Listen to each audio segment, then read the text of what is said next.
एक परसेप्शन है बुजुर्ग लोगों में, हमारे देश में बड़े लोग जो 40-60 की उम्र के लोग हैं, उनके अंदर एक परसेप्शन होता है और हर पीढ़ी में होता है कि आने वाले युवा उतने अच्छे नहीं है, बिगड़ रहा है।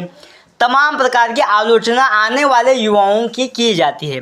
सबसे पहले इनको ये मालूम ही नहीं है कि इन्हीं के प्रोडक्ट है ये सब। इस बात को समझिए, आप विरासत हो, सारी विरासत होती है। आपने ज़मीन बनाई, आपने खेत बनाए, आपने मेहनत की, आपने कंपनी बनाई और आप अपनी विरासत के तौर पर अपने बच्चों को दे रहे। उसी तरीके से एक पीढ़ी होती है जो अपने आगे वाले लोगों को विरासत में देती है। आपने हमें कैसा देश बना कर दिया?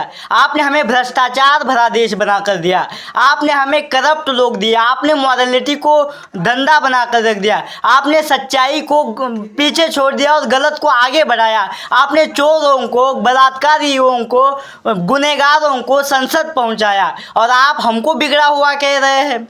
अगर आपको शर्म है, अगर आपको लगता है कि इस देश के युवा बिगड़ रहे हैं, तो सबसे पहले आप में कमियां रही होंगी। इन बातों को समझना शुरू कर दीजिए, क्योंकि आप बड़े उम्र के हैं और हमारे देश में संस्कारों के तौर पर ये बताया गया है कि बड़ों के साथ तमीज़ से पेश आना चाहिए। हम तमीज़ से पेश आते हैं।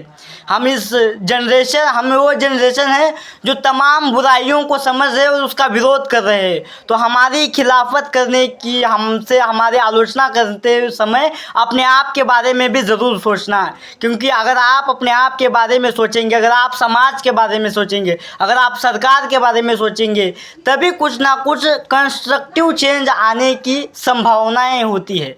धन्यवाद।